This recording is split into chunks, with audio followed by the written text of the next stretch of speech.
আমার দলের পক্ষ থেকে আমি বলতে পারি, দেশ এবং দেশের মানুষের কোনো বিষয় যদি আমাদের সামনে কেউ উপস্থাপন করেন, যদি আমাদের কাছে দেশ এবং দেশের মানুষের স্বার্থের ব্যাপারে কেউ কোনো প্রস্তাবনা দেন, আলোচনা করতে চান, পরামর্শ দেন, সুপারিশ দেন, বাংলাদেশ জাতীয়তাবাদী দল সকল সময় প্রস্তুত সেই বিষয়ে আলোচনা করার।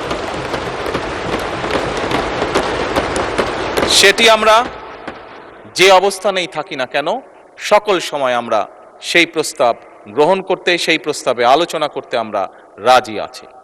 বিরোধী দলীয় নেতা একটি প্রস্তাব দিয়েছেন যে আমরা বিরোধী দল, সরকারি দল সকলে মিলে কেন আমরা আলোচনা করতে পারি না। আমি সংসদকে অবহিত করতে চাই সংসদ নেতা হিসাবে যে অবশ্যই আমরা বিরোধী দলকে আমন্ত্রণ জানাবো, আমাদের অবস্থান থেকে আমরা বসবো, আমরা আলোচনা করব, আমরা ওনাদের প্রস্তাব দেখব। যদি ওনাদের প্রস্তাবে বাস্তবতার নিরিখে যদি কোনো কিছু থাকে যেটি বাস্তবায়ন করা সম্ভব, অবশ্যই আমরা তা করব। কেন করব না?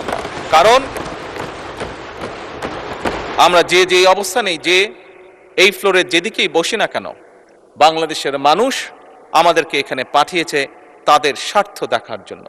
কাজেই বাংলাদেশের মানুষের স্বার্থ, যে আলোচনা করলে বাংলাদেশের মানুষের স্বার্থ রক্ষা হবে, যে কাজ করলে বাংলাদেশের মানুষের স্বার্থ রক্ষা হবে, ইনশাল্লাহ আমরা অবশ্যই সে কাজ করব।